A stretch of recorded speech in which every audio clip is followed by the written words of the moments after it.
Hello guys, good morning. Ito ang iyong Elder Hisbanjid Atuel Nunez, ang inyong matandang tagapayo at gabay sa tunay na kaalaman at karunungan. Okay guys, tema natin ngayon guys, na napaksa na napili ng inyong tatay ay itong the dominant influence of commercialism. Bakit kaya ito ang napili na yung tatay na tatalakayan guys? Kasi guys, sa ating lagi nating nangangalap tayo ng mga informasyon dito sa internet, no? At mayroon akong isang mahalagang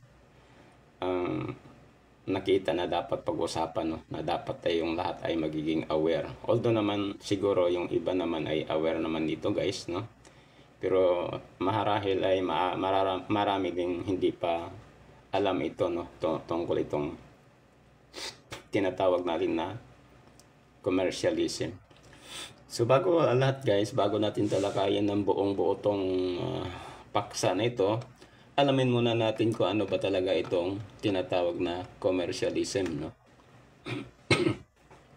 So dito muna tayo sa description at definition of commercialism. So ayun pa dito, what is commercialism? Commercialism heavily influence our lives, subtly shaping our desires, behaviors, and even our perceptions of ourselves and others through advertising and marketing tactics. This influence extends to various aspects, including what we buy, how we see ourselves, and the values we prioritize. Here's a breakdown of how commercialism exerts its influence. Number 1, shaping desires and perceptions. Advertising role.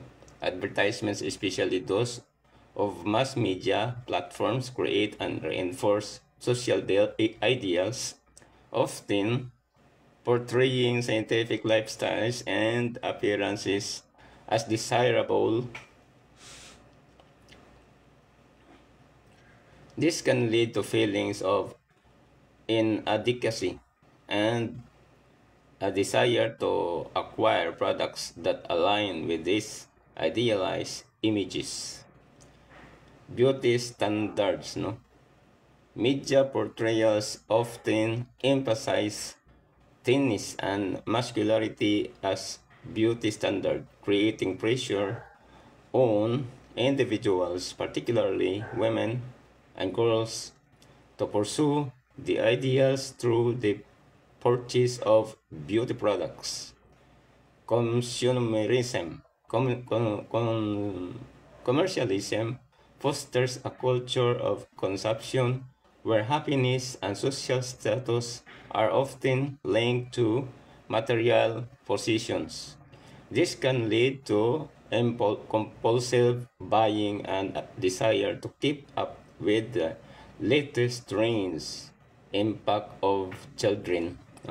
Number 2, no? Impact of children. Vulnerability.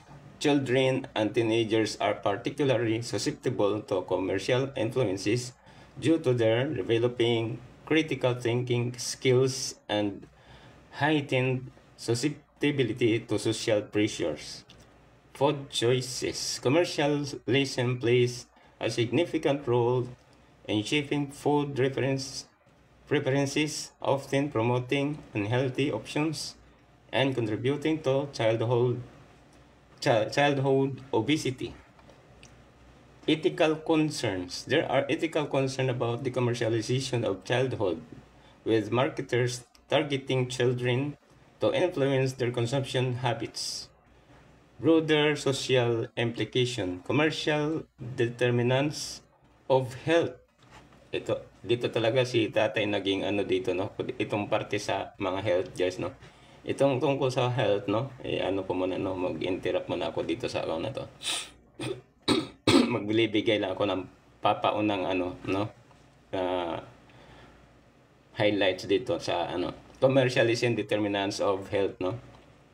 Kasi dito talaga tayo guys na tinitira guys, no? Marami kasi ang mga nakilahok sa ano nito, sa larangan na ito, no? Pagdating sa health, no? Andiyan na yung mga nagpo-promote na mga food supplements, mga herbal medicines, o ano-anong mga medisina na sinasabi dito sa social media na nakabubuti sa kalusugan. Tapos pagkatapos, ikaw kung mayroon kang problema sa kalusugan, nainganyo kang bumili, pagkatapos wala naman pala, nagsisisi ka lang, gumastos ka na malaki, tapos wala.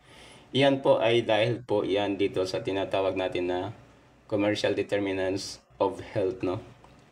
Ito ay part ng ano, tactic ka ng commercialism, no? Kung bakit ka naingganyong bumili ng ganito na food supplement, no? Na sinasabi na para daw sa lahat ng sakit, no? Dito tayo mag-focus, guys, no? So, dito mag-focus ang atong ang usapan natin sa ano dito, no? Yung iba hindi na, no? Dito na lang tayo dito sa commercial determinants of health. Kung paano ginamit ng commercialism itong patungkol sa health, no, na mga product, no? Kasi guys, kung napapansin nyo guys, lahat naman na nag-endorse ng mga product sa social media, lahat naman sinasabi nila na maganda, no? Wala namang magsasabi na hindi maganda. Siyempre, kung sasabihin mo hindi maganda yung binibinta mo, siyempre hindi ka bibili, no? Sino bibili pag sinasabi mo walang kabuluhan yung produkto niyan? So lahat ng diskarte gagawin nila, yung may sinasabi pa nga sila, no, na pag may ibang nagpo-promote ng pang-health na product ay talagang nakabubuhay ng patay, no? Yan mga strategy yan eh.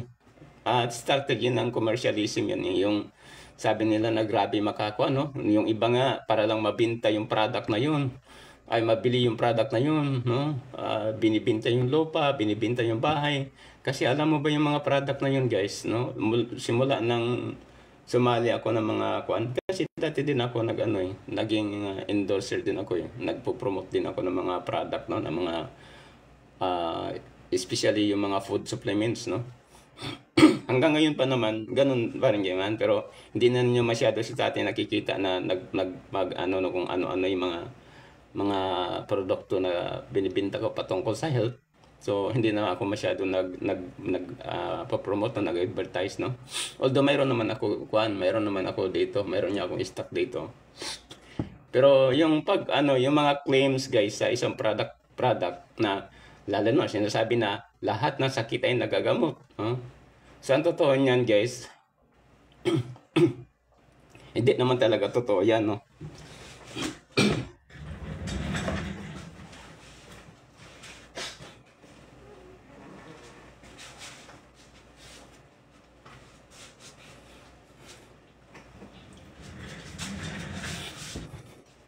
Tanggal ang sombrero ni tatay. Kung napansin nyo guys, kapag nagpo-promote ang isang maaring ordinaryong seller, no? O kaya yung nakita natin talaga mga expert yung ibang nagpo-promote katulad ng mga doktor. Maraming mga doktor na sumali na sa ganitong larangan, itong tinatawag na commercial determinants of health. Determinants, ibig sabihin yung paano talaga, no, paasa ba, no? Sinasabi nila, ngayon may maya-maya, no, every now and then mayroon tayong napapanood ng mga bagong produkto about sa health, tapos marami ang nagpo-promote. Yung iba mga sikat na mga artista, yung iba naman hindi naman mga artista, pero yun, may mga sila, no, mga tinatawag natin ng mga expert katulad ng mga ibang doktor natin ng mga Pilipino na nakilahok na rin sa ganito na mga kuan. Alam nyo ba guys na bakit napili na tatay nyo itong tema na ito, no? Paksa, no? Na the dominant influence of commercialism. Dahil nga dito guys, marami ang mga nabibiktima dahil dito sa kagagawan ng commercialism, no? Kasi ang commercialism, di ba, napansin nyo dito, sinasabi dito, commercialism heavily influences our lives subtly, shaping our desires, behaviors, and even our perceptions of ourselves and others through advertising and marketing tactics, no? So, yun. Pero ang purpose naman talaga dyan, kung kwan yan, okay naman, hindi naman lahat, no? Hindi naman natin i-generalize na gano'n ang kwan sa approach sa commercialism kasi depende naman kasi yan sa gumamit niya, no? Depende sa, halimbawa, ang isang kumpanya, no? Kung malaking kumpanya na gumamit ng tactics ng commercialism, no? Halimbawa, nagbibenta siya ng kuan, nagbibenta, halimbawa, isa siyang factory, no? Nagbibenta siya ng sasakyan, no? Na mayroon siyang bagong sasakyan na gusto niya i-promote, na gusto niya ibibenta, no? Tapos ang mahal, tapos mayroon pa pala siyang isa pang sasakyan na maganda rin pero mas mura. Kailangan niyang ibenta yung mas mahal parang kumita ng malaki, tapos yung mura na maganda din hindi niya ano, ang tawag niyan is ano, yan ang isang tactic ng tinatawag na information asymmetry, no? Na imbes mayroon siyang maganda na kuan na yun talaga dapat ang bibilhin mo, doon ka na bili sa kuan. So, sa mahal na, tapos mayroon naman isa na mas mura pero mas maganda din, no? Maganda ganun, no? So, hindi niya masyadong inilahad yung katotohanan, no? Ang tawag niyan sa diskarte na yan is pagbigay ng information na yan is information asymmetry, no? Ngayon, balik tayo dito, no? Dito talaga tayo na mag-focus dito sa commercial determinants of health, no? So, dito kasi guys sa part na ito, halimbawa, no? Sinasalaysay ng mga nagbibenta ng isang produkto ang lahat daw na benefits na makukuha galing sa product. Tapos, yun nga, ang kalimitan talaga, sumusobra, no? Tinatawag dito na exaggerating, no? Sumusobra, halos lahat ng sakit hahakutin, tapos sasabihin na lahat ng sakit ay nagagamot, no? Sa totoo lang, wala naman talagang ganun, no? Kasi ang parang lang yan eh.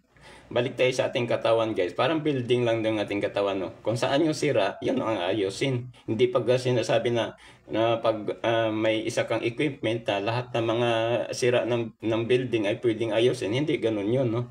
Bawat sira, bawat mga may iba-ibang tools na kailangan, no?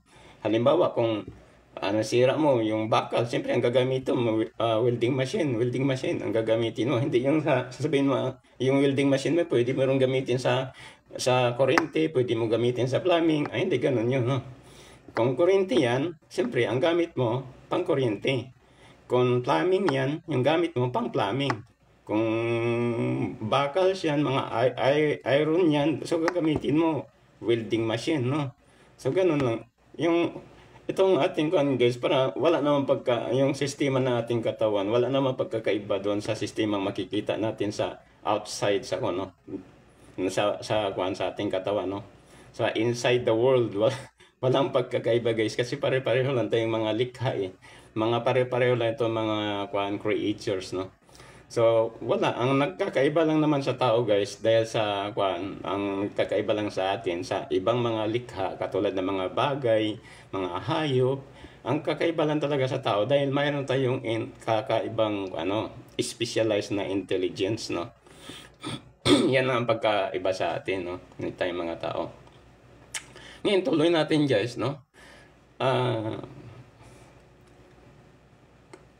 Kasi ito lang naman ang pinaka-akuanan ng tatay nyo kung bakit tayo siguro kung pahabain pa natin to, magkaroon tayo ng part 2 dahil maubusan tayo ng oras, no? So, ang pinakamahalaga dito, guys, na tinututukan ng tatay nyo ay itong patungkol sa health products, no? Na kung saan marami sa atin mga kilala, pati yung mga expert na kinikilala natin, mga expert na mga doktor ay nakasali na rin sa commercialism na ito, no? Kaya kung minsan yung mga totoong karamdaman ay hindi na matutumbok dahil nga umaasa na bibili ka ng ganito, no? Bumili ka ng ganyan, itong ganito badak, maganda ito dahil pangkalahatan ito, lahat ng nito, lahat ng sira ng katawan mo. Sa totoo lang, wala naman talagang ganun, guys, no?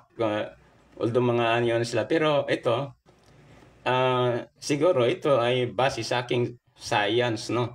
Based on my science, no? Hindi naman tayo gumagamit ng ibang, pagdating sa mga ganyan na bagay guys, hindi gumagamit ng ibang science yung tatay nyo. So gumagamit tayo ng ating sariling scientific approach, no? So ito na nga yung approach na tatay nyo. Wala pong ganun na wala pong ganun na gamot, no? Wala pong ganun na supplements na kayang gumamot ng lahat ng sakit. Walang ganun, no? False claim po yan, no? Tandaan nyo, false claim, no? Bawat gamot ay bawat karamdaman ay mayroong specific na kailangan, no? Halimbawa, kung sakit sa puso, so dapat kung sakit sa puso, yung mga supplements o kaya gamot, yung talagang tumutukoy lang sa sakit sa puso na wag mo nang baka kung makikialam pa,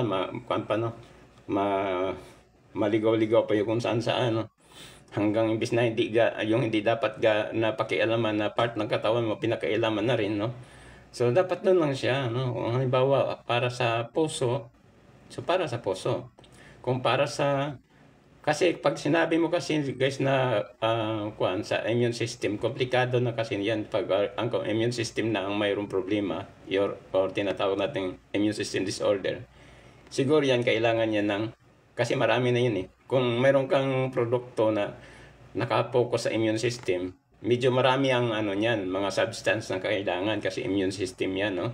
Pero kung isang isang definition lang na ng karamdaman sa katawan mo, doon lang yun din yun. So mali yun, no? Kahit na yung natin, no? Maano man sila sa atin, no? Ma-offense man tong ating mga ilang mga doktor na nakibahagi na rin sa ganitong lahat ng sakit, magagamot mo sa ganito. Kasi wala talagang ganun, guys, no? Yan ang naintindihan niyo, tatay. Walang ganun na klase na food supplements o kaya gamot. Walang gamot na para sa lahat ng sakit. Walang ganun, no? Siguro kung gusto nyo patunayan na tama yung sinabi ng tatay nyo, di mag-research kayo.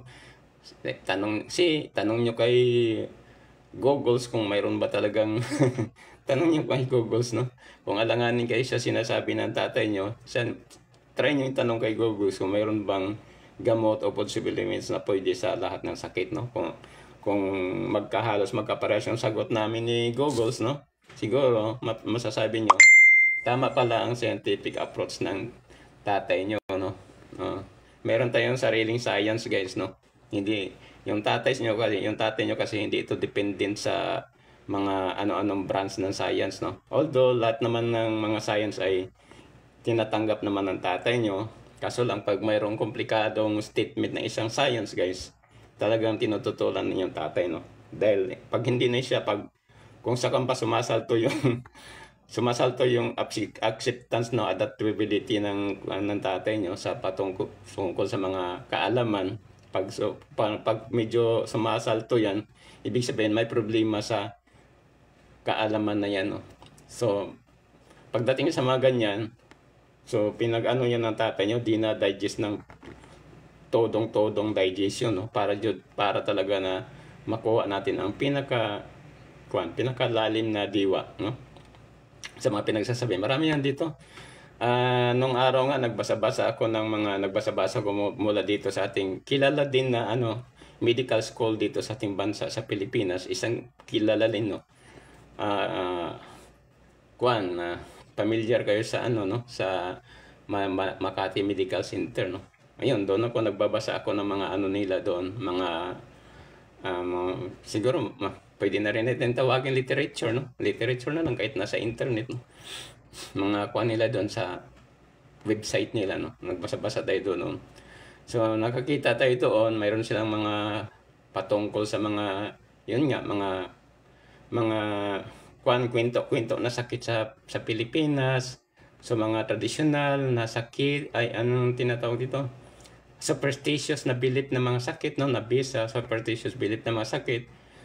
Tama naman yun, meron naman yun. Hindi naman, kahit saan namang bansa. Para ang problema lang kasi ng mga school na ito, para nilang na tayo lang Pilipino may ganyan. Hindi, mali yan, no? Mga natin, no? Mga eskwelahan natin, na mga medical school sa Pilipinas, mali yan na approach, no? Kasi hindi lang naman tayong Pilipino ang may superstitious belief. Ang superstitious belief, halos buong mundo na yan, mayroon yan sa kahit anong bansa. No? Hindi lang sa Pilipinas. Inatake niyo yung Pilipinas, sarili nating bansa, inatake ninyo. Hindi ganyan, no? Kasi nabasa natin doon, force mga kung ano. Although ang iba, tama naman, no? Yung mga patungkol sa mga superstitious belief na tulad ng naingkanto,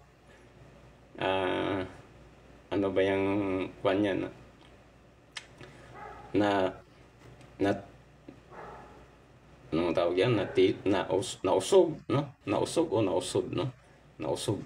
Mga ganon. Ay, yan, mga superstitious belief yan, no? Mga ganyan, no? Pero, alam mo, mayroon din naman talagang ano yan, scientific explanation, no? Yung sinasabi na usog, no?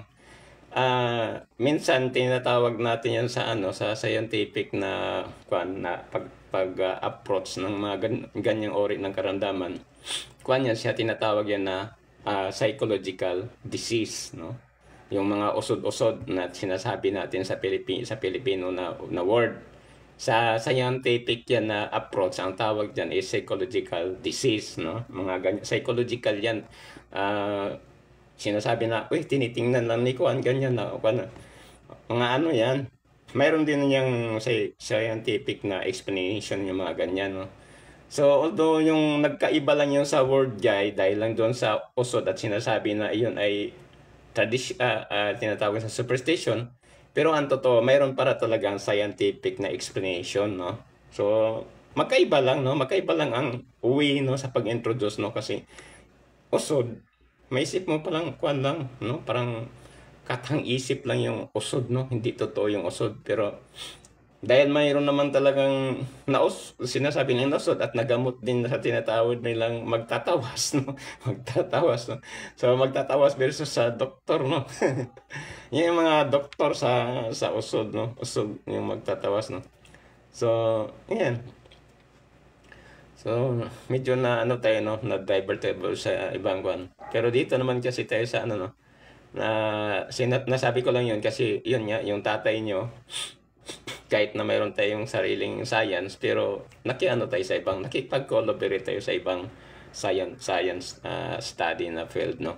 Nag-collaborate yung tatay nyo. Kasi, siyempre, tinitingnan natin yung ating science at ang science na ng iba ay kung magkatugma at kung magkapareha, di ibig sabihin, tama. Pero kung may complication sa approach, siyempre, kung sino yung mabigat sa yung parang magaan sa yung adaptability, no?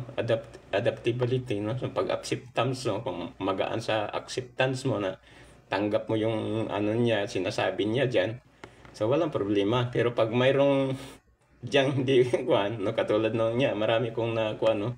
Nabasa doon, no? Na yung iba naman exaggerated, no? So, dahil nga, kuminsan nga talaga yung sa medical science, napaka-exaggerated mo, hindi mo maano yung conclusion nila, no? Katulad na lang sa pasma, no? Dinidin na medical science na walang pasma, pero yung symptoms ng pasma ay andyan, no? Kaso lang, pagdating sa science, iba ang way sa explanation nila sa bawat symptoms na yon.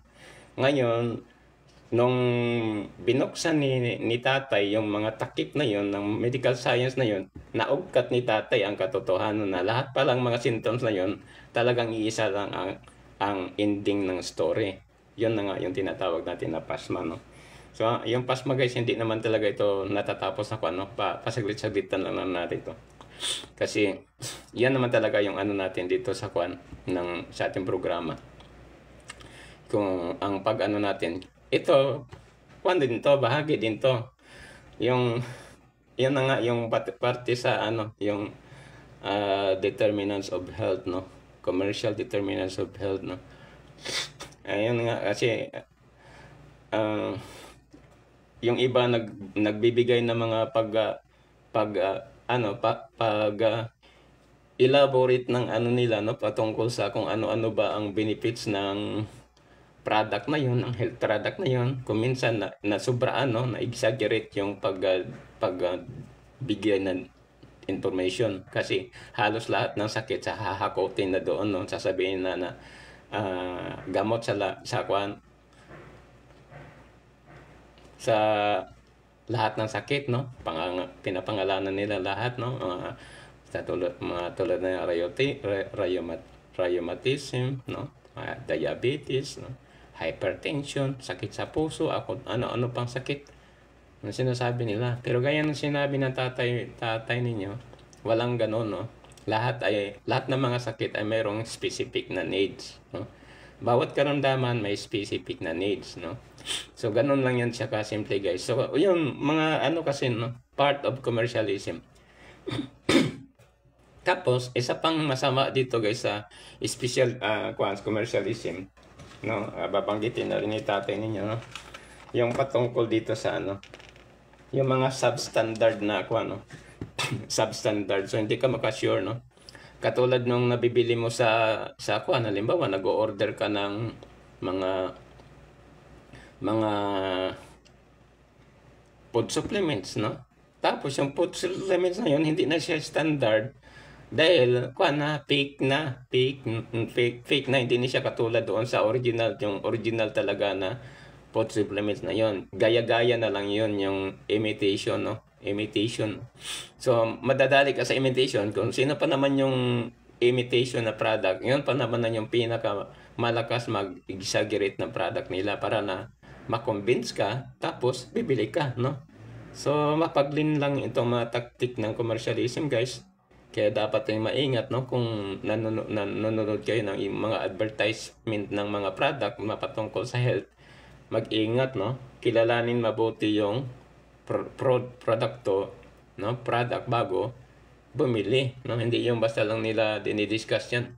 Yan lang naman ang hindi maganda sa online, no? Kasi hindi mo nakikita yung product, no? Hindi mo siya nahahawakan, na kuminsan naniniwala ka naman sa nagpo-promote dahil kuminsan kilala mo, no? Kuminsan kilalang doktor, lalo na kung nagugwapuhan ka sa doktor, no? Nadali ka sa kanyang kagwapuhan, no? Imbis na hindi ka bibili dahil na idolize mo na siya, o bibili ka na lang, no? So yan ang tinatawag dito, yung ay tinatawag na idealism, no? Idealism. Humahanga ka sa isang imahe, no? Isang imahe na nagpapakita diyan sa social media. Humahanga ka sa kanya, believe na believe ka sa kanya. Lahat na sasabihin niya, wala ka nang pakialam, basta ang naghahari sa iyong puso ay yung paghanga mo sa kanya, no? Ayun, masama na epekto yan sa sarili mo, guys, no? So kahit pa kilala mo yan, kailangan mo alamin ng mabuti yung produkto na bibilhin mo, lalo na may kinalaman yan sa iyong kalusugan, no? So hanggang late dito na lang tong ng tatay nyo, guys, no? Kung magkaroon tayo ng part no nito, kasi marami pa dapat sana tayong babanggitin dito na mga kailangan nating malaman tungkol sa commercialism, no? Pero hanggang dito lang muna si tatay nagtutok sa itong parte ng nito, ng lecture nito sa health, no, ng mga product. So mag-ingat, no, kahit na mga kilala yung kailangan huwag kayong magpadalos-dalos, no? Huwag kayong magpalinlang na como hinahangaan nyo siya, idol nyo siya, nagagapuhan ka sa kanya, nagagandahan ka sa kanya, humahanga ka sa kanya kasi marami siyang followers, marami siyang viewers. Hindi yan ang tamang paggamit ng karunungan, no? Kaya dito sa guys, sa inyong tatay, sinasabi ko dito na I will lead you into the path of real knowledge and wisdom. So yun lang, no? So gaya ng kasanayan, guys, may conclusion ang conclusion conclusion remark, no? Ang laging sinasabi ng tatay ninyo ay prevention is always better than cure, no? Makinig sa mga payo at iwasan ang mga precautions upang manatiling malusog at humaba ang buhay. Bye-bye.